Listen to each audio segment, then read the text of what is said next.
right. Hey guys. I won't try to bore you with too many sales pitches today. This is the longest little paragraph that I'm going to read today for you. And I'm not really going to read it. It's basically something that I've memorized, but Focusrite has been building professional audio recording products since 1985. Our Scarlett range is the best-selling range of USB audio interfaces in the world, with 3.5 million units sold worldwide to date. Scarlett is used by musicians, producers, engineers, podcasters, and all types of content creators who require high-quality audio, and it's all in an easy-to-use, affordable red box. Each time you hear from me today, you'll be hearing me through my Scarlett 2i2 audio interface. All that being said, it's kind of obvious that Focusrite is a sponsor of the Outlier Podcast Festival again. Absolutely love this show personally. Great people at Outlier.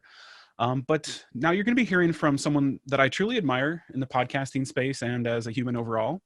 Harry Duran founded Fullcast, which is a full-service podcast and production service which partners with successful thought leaders to grow their networks and expand their reach through podcasting. Fullcast handles everything from coaching to setup to launch and everything in between. Harry is also the host of Podcast Junkies, and he's an all-around great guy to know. So I'd like to welcome Harry. And Harry, I've also sponsored your show. Yes, you have. Thank you for that. So thank you, Harry. Take it away. I'm gonna get out of your way here. All right, guys. Thank you so much. I'll try not to get you dizzy with all the variety of backgrounds, but I might change one every now and then. If I'm feeling a little quirky, I might do the Oompa Loompas from one of my favorite movies. But just want everyone to have fun, and I'm going to try to keep an eye on comments in the chat too, even though they're all coming from Joe Test. So that's a running joke now throughout the Outlier Podfest. So first off, thanks for that awesome introduction, Dan. I couldn't be happier with Dan and the team at Focusrite. I talk about the Scarlett 2i2 all the time on Podcast Junkies.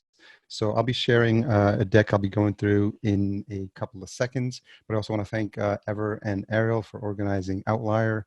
I was privileged to speak at Austin in Outlier Podfest, which seems like such a long time ago. I was going through some of the early slides from that presentation to pull some stuff out, and I realized that that was a year ago. So kind of bummed that we can't be doing that. I'm actually a hugger. I love connecting with people on a regular basis.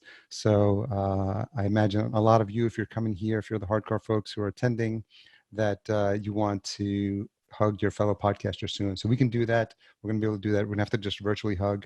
There is like a icon, I think at the bottom, you can share claps or some icons there if you're on the Zoom. So if you're leaving comments, I'll give you some guidance in case you missed that part.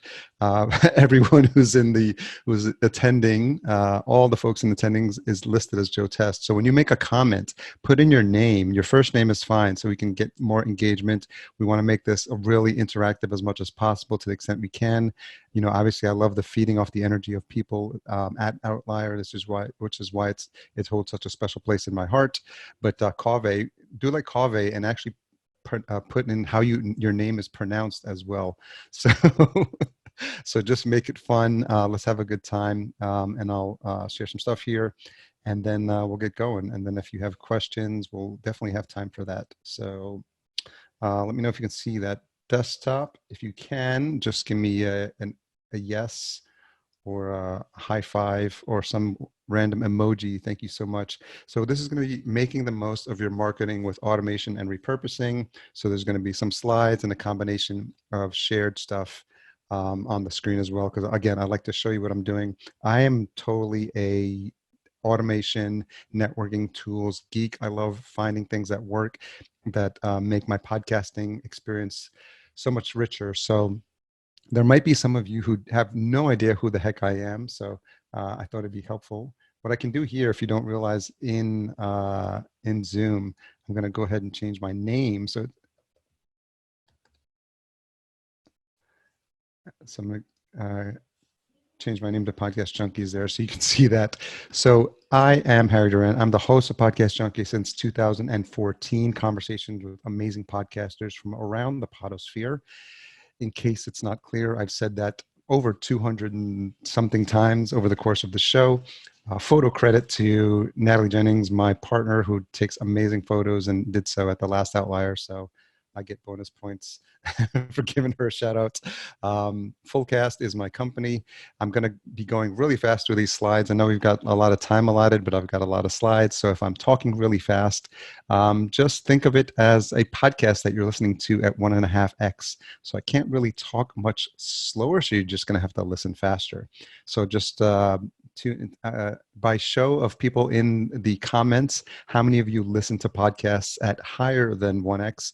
And if you could put your speed in the comments, please do so. We'd want to appreciate that fact. It's an acquired trait. So I started at 1.25, 1.5x, and then I've gradually moved up to 2x. We've got 2x, 1.8x normal speeds, 1xer.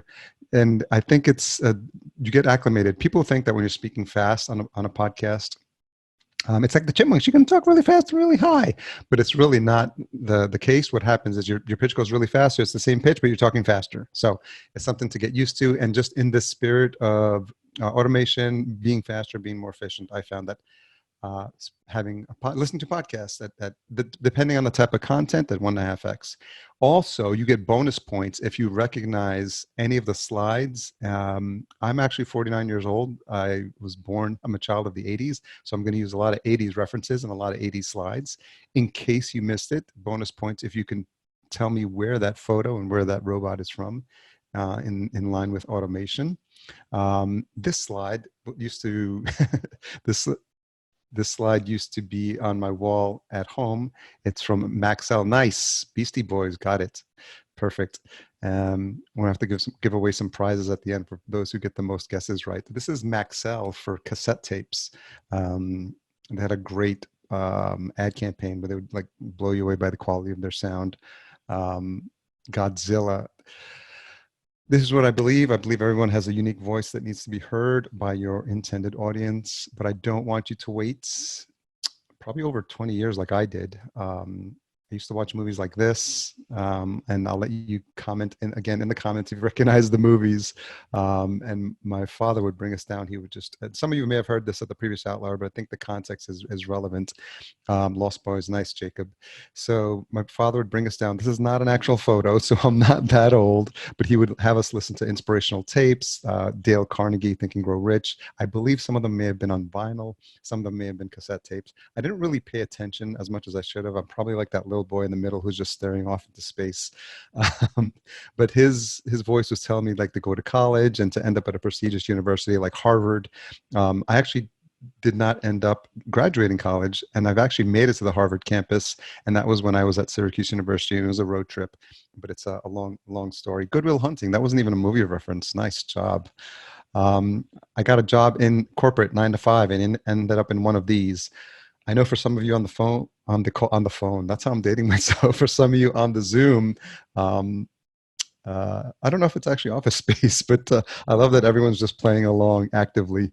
I know that when you see this, a lot of you tend to shudder. And I was in cubicle life for a long time, over 15 plus years in cubicle life. When I first made it, I thought I was like, wow, this is it. I made my dream. I'm going to make it. I'm going to be here. I get to wear a suit all day. But the entrepreneurial bug was still there all the time, and I was always on the lookout for new opportunities. So in 1999, Next Voice, a friend of mine who's now friends since then, convinced me to leave my job at corporate world for a paid gig. Oh, unpaid gig for a .com Latino startup. And if anyone is around for those days, you know that during the .com craze, everybody was going bananas. Needless to say, that didn't pan out. I actually cashed out my 401k to zero, and my shot at .com millions didn't turn out as I had planned. So I ended up going back to corporate world, not necessarily taking copiers out to pasture, but yeah, that's where I was until I saw the next opportunity pop up, and it was at this Skyline, if anyone can recognize that. If not, that's Atlanta, Georgia. So for some reason, my brother, half brother at the time, convinced me to move down to Atlanta and take a job with him as, ready for it, construction worker. more closely, more accurately, be the general manager for his contracting firm. It was a masonry company, and yeah, I moved down to Atlanta for 2 years, and I was actually on scaffolds with a hard hat, boots. I learned how to do takeoff and blueprints. Fascinating, but like all things, it didn't work out the way it had planned, and probably the warning sign was that we ended up doing a handshake deal at this place in Atlanta. So 2 years later, what they say about working with family, I found myself on an airplane flying back home from Atlanta to New York with my tail between my legs because I was forced to go live with my parents at age 34. All that to say, all these voices, listen to all these people, and I want all of you to realize that you may have been hearing some of those parts of that journey that's resonated with you. And I want to ask you, I was listening to all these other voices. Whose voice are you listening to at the end of the day?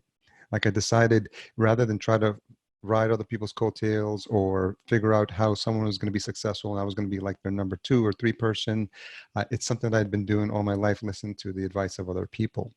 And so things slowly started to change. I did eventually make my way back to corporate life. And thankfully, I had that corporate godfather who got me another job.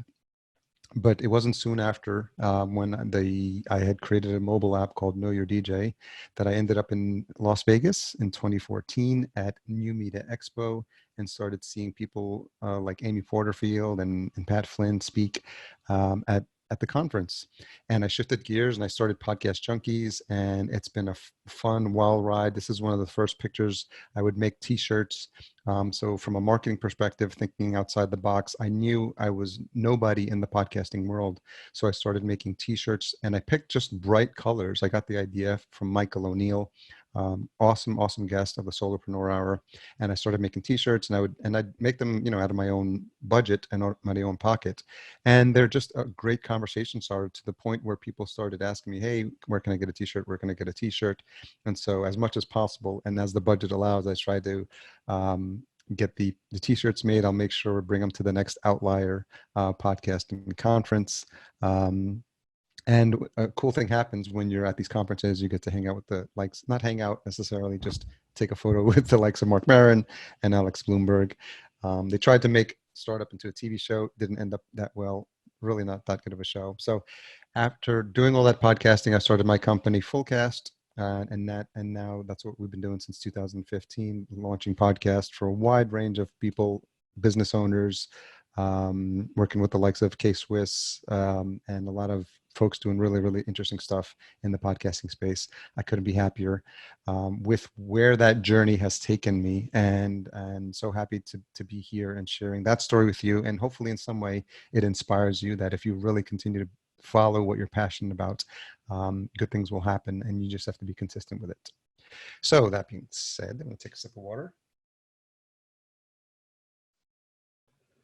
Another tip, make sure you have a really big jug of water. When you're doing talks like this, when you're doing podcast interviews, you'd be surprised how dry your mouth gets. And coming from the podcast editing perspective, when your mouth gets too dry, you start lip smacking. And for those of you that have done podcast editing, you know exactly what a lip smack looks like in terms of a waveform. It's that little sharp peak when someone smacks their teeth before they're about to speak. So health tip number 2, make sure you drink a lot of water when you're on podcast conversations, either as a guest or as a host. So we have a framework we take clients through, and I'm going to give you the big picture and then dive deep as it relates to automation and marketing. So I'm going to tie it all together. I know we started with the idea of marketing, automation, repurposing, and where this all fits in together. So I'm going to tie it in a nice bow, and as always, have the opportunity for you to ask questions. So I think of this as the 3 pedals in the middle of what a successful podcast looks like. And if you do this right, you're going to have reach, you're going to have relationships, and you're going to have return on your podcast. And return could be listener, return could be income. At the end of the day, what you're looking for is authority in your specific niche with your subject matter, with the topic of your podcast. And the way you do that, and the way we think about it when we deliver podcasts, is there's a deliver arm, there's a connect arm, and there's an influence arm. And in deliver, there's 2 phases. We want to position your show and plan it, So people know, you actually know what you're going to be talking about, and you know what your content is going to be. You want to produce it and you want to publish it. You can see already I'm a fan of alliteration. And then in the third leg, you want to promote it, and then you want to be able to find ways you can profit from it. If you think about what happens when you don't get this right, think about the opposite end of the spectrum. So if you're not delivering correctly, then you're not going to have consistency. If you're not connecting with your audience, you're not going to have an audience. And if you're not influencing, you're not going to have any impact with your show. So what I'm going to do is I'm going to use these as the frameworks to go in and dive deep when it comes to marketing and automation, and cover a little bit from the position, from plan, from production, from publish, from promotion, and from profit. Picking a word that begins with P is probably was probably not the best thing to do when you think about the plosives on a mic. Other tip, I probably don't have to tell a lot of the podcasters here, but one of the reasons I use this mic, this is the Samson Q2U, which is actually going into the Focusrite Scarlett 2i2. Shout out to Focusrite again. And you'll notice the position is I'm perpendicular to the mic, speaking as close as I can. As you'll notice, the farther away I am, the better it sounds, the closer I am. So for those of you that are just getting started, remember that podcasting is an intimate medium. People are listening on earbuds. It's like you're having a conversation, you're speaking to this ear. And I know a lot of the speakers over this conference have talked a lot about the relationship you have with your audience. So always keep that in mind. Okay, diving deep and sticking to my 80s movies references, the first thing we want to talk about is SEO and the importance of it, and using tools to benefit from it. Goonies is one of my favorite movies, and yeah, it just warms my heart. SEO is really, really important when it comes to your podcast. A past guest on the show, Stephen Spencer, says it's all in the titles. The iTunes ranking algorithm for podcasts places a heavy emphasis on the title of the podcast. And Stephen was actually gracious enough to give me a copy of this book, The Art of SEO, at a previous podcasting conferences. FYI, it's a really heavy book. But there was aspects of it that were a good read. He's on Podcast Junkies episode 104. So what I did is started to grab a couple of these just to share with you some of the way what these tools look like in real life. So this one's called Share Through Headline, and it's a analyzer for your headline. Pausing as Siri just continually interrupts my conversation here in my earbuds. So the importance, so let's say you had a podcast title, and it's the importance of podcast advertising. You can see the number of characters, number of words, and then you find out how engaging it is, and it tells you a score, headline score, the strengths of your show, suggestions, increase the headline length, where's the brand. So this is really good. Remember and think about the SEO-ness, if that's a word, of your podcast episodes. So that goes also for the title and also for podcast specific podcast episodes. Another one I like to use is CoSchedule. Now, I know that I'm going to be throwing a lot of resources at you, and so I did give you the warning about that, but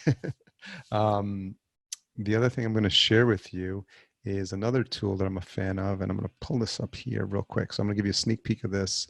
This is called Notion, and it's a way I document and pull together a lot of different resources. It's like Evernote, but on steroids. It uses like relational databases. I'm not going to go too deep on that, but what I am going to do is share this one page with you. So everything that I cover here, when I'm talking about planning, when I'm talking about positioning, producing, publishing, promote, profit, you'll notice that I'm going to be talking about each one of these specific resources. So I'm going to share the link to this specific page. So don't worry, all the links that I'm covering. I'm gonna, for those that, so someone that was asking, Kove was asking about this. So yeah, the CoSchedule is one, and shared through headlines.sharedthrough.com. So that's two. So that's important when you're thinking about SEO. The other thing to keep in mind when I talk about podcast episode titles and I talk about podcast episodes, remember when you're thinking about, we talk about repurposing and automation. I know that's the topic, but when I think about repurposing and having the show do the work for you, like when I think about repurposing and automation, I think about what can you do that's gets maximum results for your efforts. And too many times when people name their show, they get to be like too cute about what the show is, and two guys in a basement. I mean, there's a couple here that says Spark Intention. That sounds interesting, but what I want to use an example is a show that Natalie launched called Photo Business Help. Use terms that people are actually searching for. So it's a podcast where she helps photographers build a photography business. That's why a show named Photo Business Help makes a lot of sense. So don't underestimate the power of SEO for your podcast and for your episodes. The next thing I want to dive into is Airtable. Now, I love Airtable. And again, don't get overwhelmed with all the resources. It's going to be in that resource link that I'm going to provide a link for at the end. If you're not familiar with Airtable, it's like Google Sheets, but as a relational database. So episodes can be tracked here. And the beauty of it is it mixes in Google Sheets and like a little bit of Trello and some other database functionality. I really, really love it a lot. And what I'm going to do is share the template for Airtable. So you can literally copy it and duplicate it. And Airtable is free to set up unless you get to like more users and you need more space. So the beauty of something like an Airtable is you can track your episodes here. And this is just a template. So not the one we have in production, but you can see the beauty of it is you can change the views. So if I use grid view and I can see all the different sections, I can see who the people are that I've spoken to for coming on Podcast Junkies. And then look at this, all their contact information is here. So this is their LinkedIn, this is their Twitter, this is their Facebook. So this is important for us as a production company, not only for me in the beginning when I did Podcast Junkies, but also when we produce shows for clients, we tag them on every single possible social platform. So in the same way that we do that for our clients for their shows, you should be doing this when you promote shows, when you have guests on. Now, you're wondering, hey, Harry, how do I get all this information collected? So we'll go back in and you can see, you can change these different views, and Kanban is a view here. Kanban is essentially the Trello view. That's what it's called for those of you that aren't familiar with it. It's a Kanban view, and which people know as Trello. You can expand some of these, but if they're not being used, the beauty of this is you can, just like Trello, you can just slide stuff over. So and you can double click on it and then populate what you saw previously in that grid. So date recorded, date published, status, email, Twitter, all this information. Now here's where the superpower comes in. I also create in this same view, I create a form. So you can, that's the beauty. You can just keep changing all these different views, a grid view, gallery view, form, Kanban, calendar. So now I'm in the form view, and you can customize it and say, what's all the information I want to capture from a guest? And once you have it picked, again, what you're doing is pulling in the information from the grid view and saying, what do I want to show in the form for my guests? So you go back to the form view, and then you've got all these fields that I've dragged out of here. Like I don't need to see episode number here because I don't want my guest doesn't need to see that. They just need to give me their name, their email, their Twitter handle, their Instagram.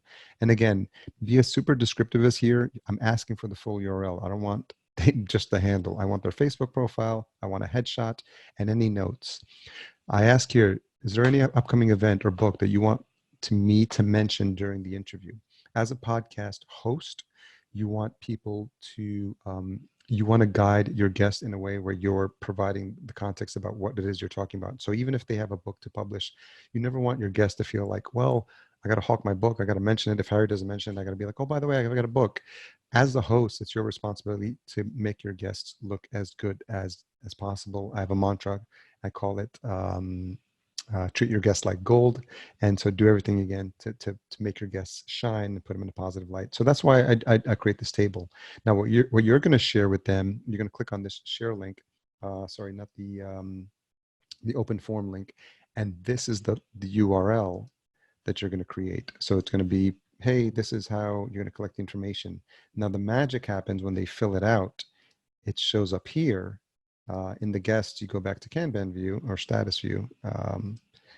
And like this information for Ian Gaines, an episode that was just published, like he sent his information in, he sent his photo in, and he gave us all his contact info. So as you can imagine, it's pretty powerful to collect this information ahead of time at the point they're doing the booking. So just give you a high level overview. I could geek out for days on Airtable, but I wanted to share that with you as one of my favorite resources. The other thing that's a resource that a lot of people don't think about is Airtable SmartSync. Now, I'll show you the link here, and I think they describe it a little bit better than me, but go to dropbox.com/SmartSync. If you're not familiar with it, the beauty of it is that it allows you to have all your files on visible in your Dropbox, and only share or only have the physical file. I'm sorry, the name of the file is showing up in Finder, but you only have the file available here. So I'm going to pull it in on this side so you can kind of get an idea what I'm talking about, because it may seem a bit confusing if I don't label it. So I'm drag this in real quick. So you'll see we've got some shows that we're working on here. But if you just go, if we go, we can dig in deeper to some of these, but you can see that some of these are listed with green and some of these are with a cloud functionality. And this cloud functionality means that the name is here, so I can see all the files that I'm working on, but they're not residing on my Mac or PC. So drop SmartSync. If you're not using it, it's a great way to manage space. All your files are visible. So if you're working with teams, we use it for clients. So we can see all the files we're working on, but they're not, that would probably be like hundreds and hundreds of gigs on my computer. So that's not what we want. So SmartSync is another tool that I love. TextExpander, I love TextExpander. It's one of my favorite tools to geek out on. So I'll see if I can pull it up here. You can get a sneak peek. You can kind of see the way my mind works. So TextExpander. So I've created one for Podcast Junkies. So just for those of you that don't know, I could type in 2 or 3 letters. And for example, if I wanted to put the Podcast Junkies RSS feed, I would do /PJRSS. And it's pretty powerful the way I use it. And I'm going to create just some samples here. So when I have, if I were to do PJ RSS, you can see that it expands. And so we use it for client shows. We use it for so many things. You can just get a feel for it if you really want the deep dive. We have one for FlowCast, and we prepare all these for clients. And I do it for me when I want to think about things that I'm just, if I have to type in something more than 4 or 5 times, already my mind is like, even things on LinkedIn, my engagement. If you have outreach, if you're trying to connect with people on a regular basis, I constantly am reaching out to people on LinkedIn, and they're connecting with me. This is a LinkedIn networking tip. Slightly related to podcasting, if you're looking to expand your network, and anyone who's looking to build a show should look to build relationships with people. We prefer LinkedIn because it's we get business that way. But for example, if someone connects with me on LinkedIn, I accept the connection, and then the first thing I do is I type in LIWY, and it expands, and it says, "Hey, Ever, thanks for reaching out. May I ask why you clicked the connect button? I've been making an effort lately to ensure that relationships I'm building here are adding value for both of us, and I'm always curious as to how people came across my profile. Hope you're having a great week. I hope you had a relaxing weekend. I adjusted accordingly." So again, that's one of those rabbit holes that I could geek out and dive deep on. Joe Test says, can you store audio engineering plugins on SmartSync and run them like a hard drive? Oh, that's Kave, sorry. I don't know. You'd have to have it downloaded, I think, Kave, if you're going to actively use it. So you can pick stuff that you want to reside. The beauty of SmartSync is that over time, if you haven't used it in a long time, it'll sync it back up to the cloud. That's a new enhancement they made, which is awesome. So I got to get moving faster, like the guy on this picture, because I just realized I'm at number 2. So Calendly, I don't have to tell a lot of you about the benefits of Calendly, but I wanted to show you what we do on Calendly. This is the page. So when people book a Podcast Junkies interview, you can see I pick when people can book the event, and some of the settings I show increments of 30 minutes, no more than 4 in a day. But the other thing we want to do here on the confirmation page. Now I showed you what I did with Airtable and the form. So I've got the feature where I can display a Calendly confirmation page here. There's an option to display a custom link after the event. And what I've done here is I put this with this little emoji right arrow. Click here now to provide your guest details. This short link takes them to the Airtable that I mentioned and that I just showed you. So it's a nice way when you think about having the people in front of you and having a captive audience and saying, hey, you're going to be on the podcast. By the way, now that you're here and I have your attention, can you please give me your headshot, give me all your socials, so you don't have to go chasing guests down after the fact. So that's why we love using Calendly to its ultimate potential. We talked about Squadcast. Big fans. I'm actually an advisor to Squadcast. So in terms of quality, in terms of like automation and getting the most out of the time you're spending podcasting, what Squadcast does is it records a WAV file locally. So you're not having to spend time like figuring out how to get the best quality audio. They do it for you. You've got incremental backups to the cloud every 8 seconds, so you never lose a conversation. So can't speak enough about them. They've just got a partnership now with Dolby to enhance the quality of the sound, and they've got video recording, which everybody's been waiting for, which is coming in June. So make sure you check them out. Trip mode, another one of my cheats. I love raving about trip mode. I'm actually using trip mode now. If you're not familiar with trip mode, it's an $8 plugin, tripmode.ch. What it does is it toggles any apps that are using the internet.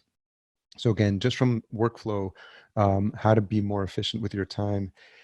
When you have bad connections, and everybody's experiencing it now in this post-COVID world of where everyone seems to be on a Zoom conference, toggle only the apps that are using the internet, and you'll be surprised at how many other things you'll see here, like Google Chrome, iCloud, Evernote, Mail and Calendar, Internet Explorer. These things are pinging the internet while you're on a call.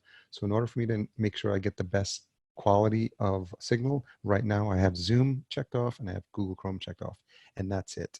That's the only app that's using internet. So can't say enough good things. If you're going to be on a call, if you're using tools like Squadcast or Zoom for your podcast interviews, make sure you have trip mode.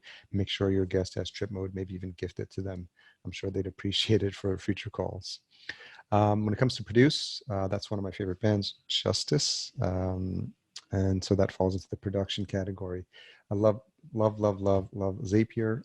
Can't say enough good things about them as well. So one of the things we use, and I'll pull it up here for Zapier.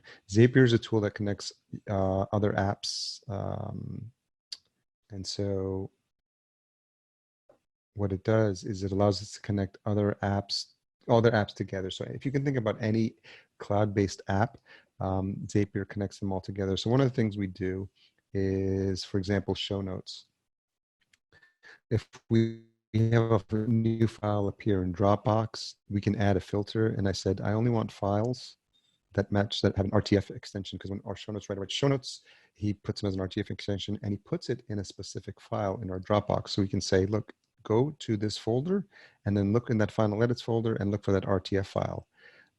Look up a user in Slack. And this is just a very basic example, but you can just, if you can wrap your head around any and all applications that use, that are cloud-based, you can have them start to speak to each other magically. It's pretty fantastic. And when I got started with my agency, I would say that Zapier, probably above any other tool that I use from an automation perspective, probably saved me at least from hiring at least one, if not two people in the beginning, because I had to do it all myself. So just to get a feel, like we use it a lot, and you can see all the different apps that we're currently using. Says your apps. So I'm using it with FlowDesk. I'll come back to that. Dropbox, Zero, Google Forms, Google Calendar, ActiveCampaign, Airtable, Basecamp, Facebook ad leads, anything that has triggers. If you want to trigger, if something happens in one thing, have it do something to another app. And these can get pretty extensive. This looks like someone raised their hand, so that might be a question coming up.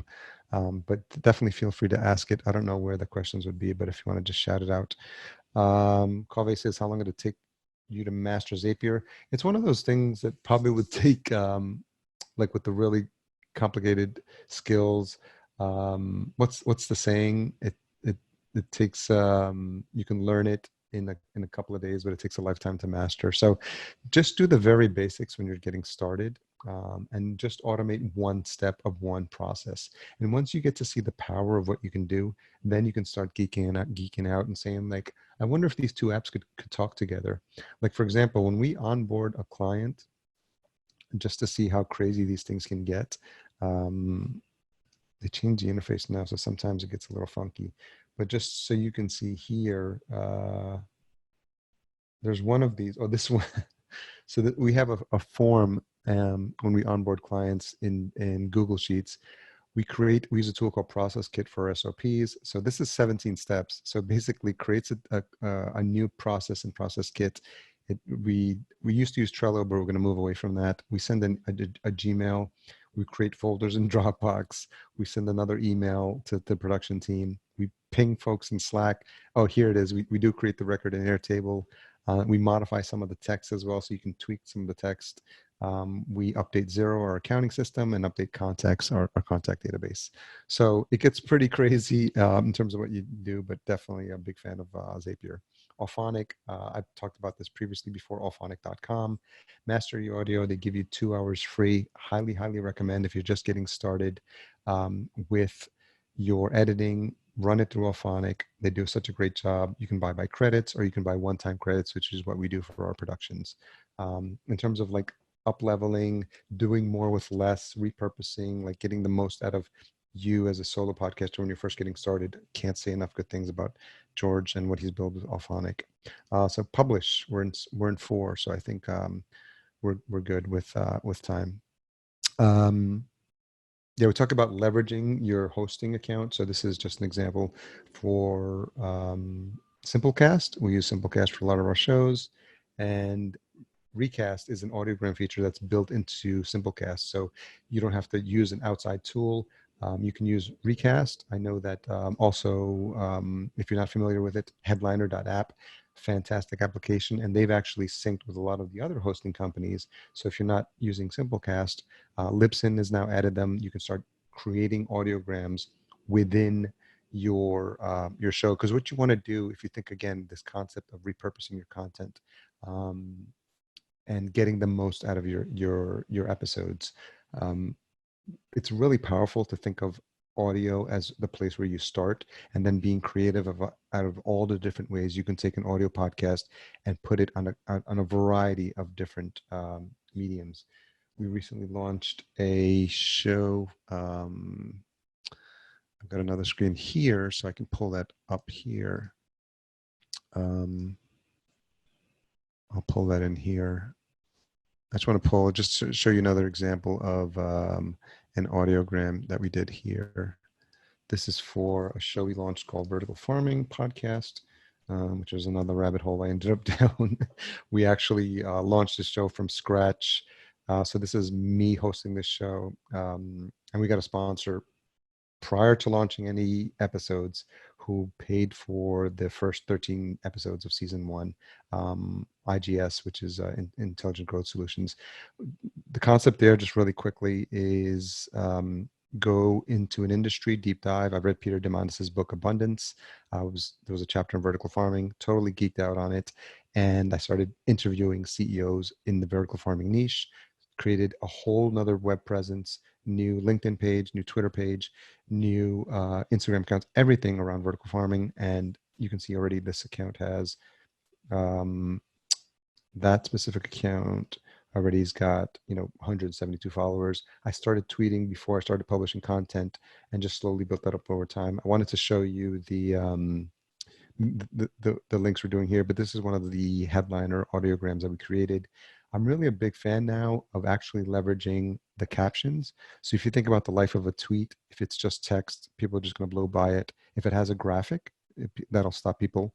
If it has an audiogram, that's going to slow down people even more. And then the next level is if it has an audiogram with an animated waveform, and then you want the captions in here.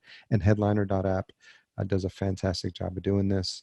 So make sure you make it as engaging as possible.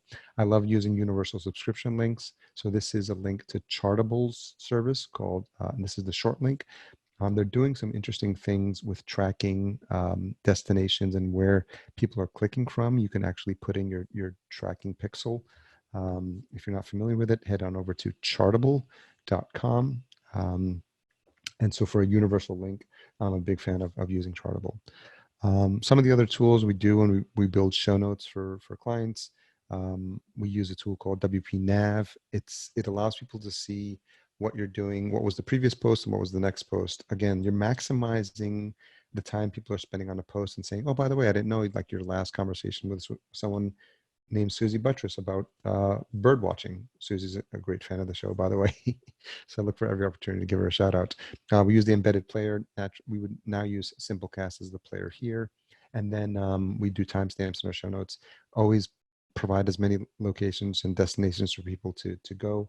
Again, repurposing, doing more with less, like pulling your Instagram feed so people can see that you have an Instagram feed into your page. And then we use a service called Better Click to Tweet so that we put embedded tweets on the show notes page. Okay, 5, promotion. And again, just as a reminder, for those of you that joined late, I'm going to have a list of all of these features and a link on a Notion page that I'll send to you. It's called the podcast marketing, automation, repurposing resources. It's going to have all the stuff that I've talked about, links to it so you can dive deep and geek out at your leisure. So promote. Okay, FlowDesk. FlowDesk is my new latest craziest find. I have to give credit to my partner Natalie for turning me on to it. So FlowDesk, think about MailChimp, just more like beautiful templates. And this is the best part. Right now, it's and you could use the link that I'm going to give you. Right now, it's $38 a month, which is even by itself, it would be an awesome deal. But the beauty of FlowDesk is that you can use these templates and it's unlimited emails. So if you have 100 or if you have 1,000 or if you have 10,000 people on your email list, and this is what totally blew me away. I'm like, wait, you can do all this and you can use one tool for it. And then this is the best part. You can do workflows in it. You can segment in it. Great reporting. I'm really, really all in on FlowDesk. I'm moving over from ActiveCampaign. I started with MailChimp. I went to ConvertKit, then I went to ActiveCampaign, and now I'm totally bought in on FlowDesk. So use the link that I'm going to give you when I share the resources. You get 50% off. So it'll be $19 a month, unlimited emails, beautiful landing pages, beautiful email forms, looks awesome on mobile. And this is the best thing. They're going to add some other features like resending to unopened. That's like email marketing like 101, in case you don't know. If you've sent an email out to 1,000 people and only 20% of your audience opens it, that's the other 80% that didn't open it. If you take that 80%, that other 80%, and you resend your email 2 days later, you're going to get an additional opens from those people because they may just have missed the first one. So you don't have to do anything else, just resend to the unopens. FlowDesk has just announced that they're going to add that feature built in to make that even easier to do. So I'm raving of all the tools probably that I'm like super high on. FlowDesk is one of my favorites.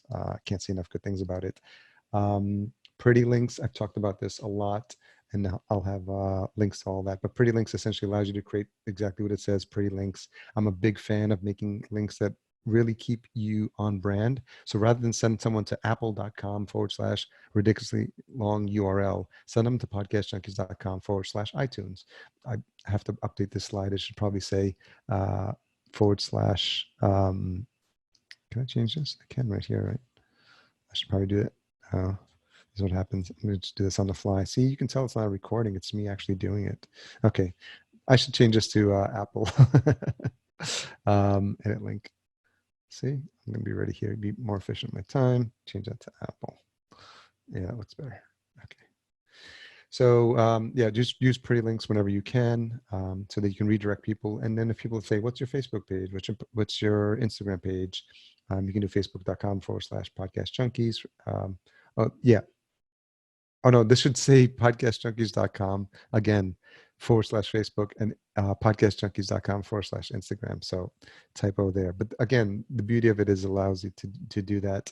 And just so you get a feel, this is what we send when guests come on the show. Hey, Jordan, I customized the intro. I said, thanks for coming on. You provide a ton of value. Thank you so much. And here's where you can engage with our posts. So we have a longer version of this we use now, but we use a service called Click to Tweet. So you can build this tweet in clicktotweet.com. So when Jordan clicks on it, if he does, it'll actually open up in Twitter, which makes it super easy for them to share. You always want to, again, you never want your guests working harder than you to promote the show. They've already done you a favor. They've been on your show. Make it drop that easy to either just have something they can cut and paste or just click on one click away from sharing your content. And I know this works because I've seen my exact copy appear in social posts.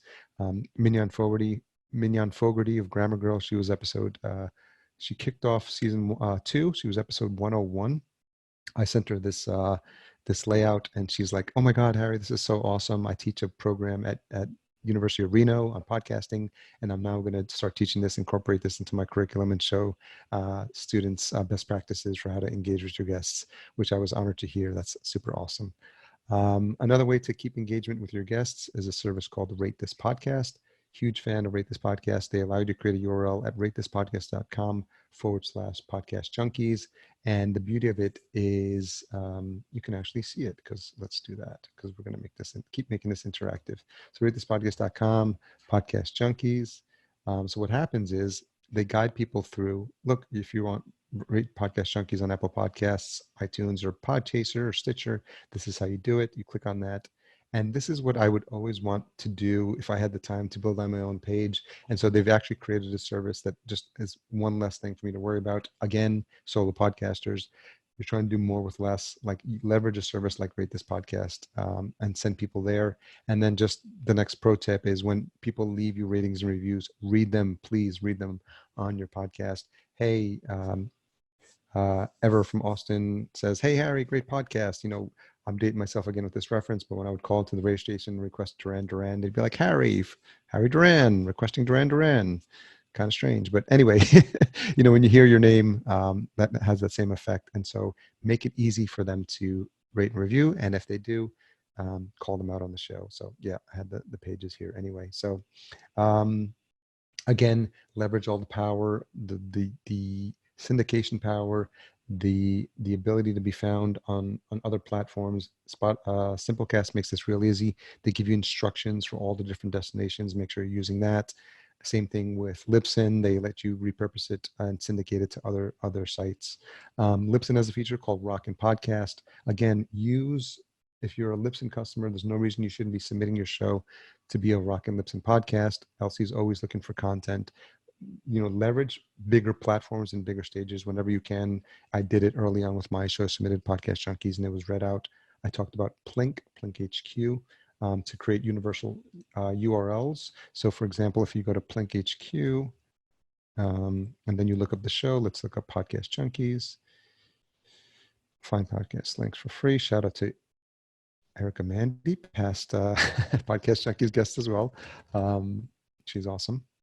So if you go to the Plink, there's a Junkies podcast. Got to track those folks down. So they give you a link for the podcast, and then they actually give you links for the specific episodes as well. Shout out to Noah Labhart, episode 222, most recent one. But if I wanted to create a universal link to that episode, I could do that as well. Looks like they're dropping ads in there. That's interesting. So I guess that's how they're monetizing. So that's good. You always want a product that's going to monetize so they don't disappear. Also a fan of Podchaser. If you're not on Podchaser, please do that right away. Get your profile in there. Make sure you're found both as a host, as a guest, as a producer, as an editor. Cole and the team there are just doing fantastic jobs and making sure there's one central repository for all things for the credits related to your show. And now they're working with other apps so that it appears on player.fm. If you put credits in Podchaser, it'll appear in some of these other apps. Can't say enough great things about Podchaser. Linktree, for those of you that are on Instagram, one of the banes of any person's existence. I'll use my personal profile that I don't really post to a lot, but maybe we can do Podcast Junkies here just so you can see that. The Podcast Junkies, I'll have my should be my Linktree menu. Yeah, so my Linktree menu. So I got to update this here, but you can see you can update this, and it looks better when it's on mobile. If I were to put in Harry Duran FC, you can see that I've created one for my personal stuff as well. It says, hey, I'm going to be doing an AMA on March 20th. Need to update that. How to start a podcast. So Linktree is a great service.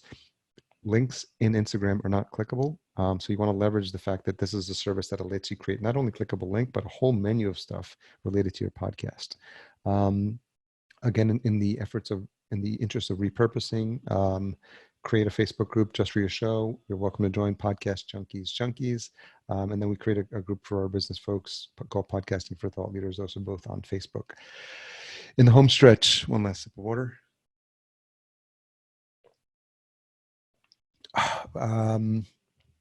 We create something called a lead magnet for shows. So this is the Ultimate Podcast Launch Game Plan. If people go to fullcast.co/game plan, they'll get this downloaded. And then I always want them to take the next step. So think about it in terms of your show. If you have a show that's trying to sell another service, give them a lead magnet and announce it on the show. When they land there, make sure that these are clickable. You can create one of these in Canva super easily. And then have them take the next step. You're always thinking about your podcast as that it's not the be all end all. It's a process you're moving people through. I don't care if it's a entertainment, if it's a hobby show, if it's an audio drama. You want people to listen, and then you want to let them know that there's ways to engage, whether it's join the Facebook group, sign up for the email list that we have, download this PDF, join us at our next event, buy a t-shirt, whatever it is, have them take the next step. We talked about Instagram links on there.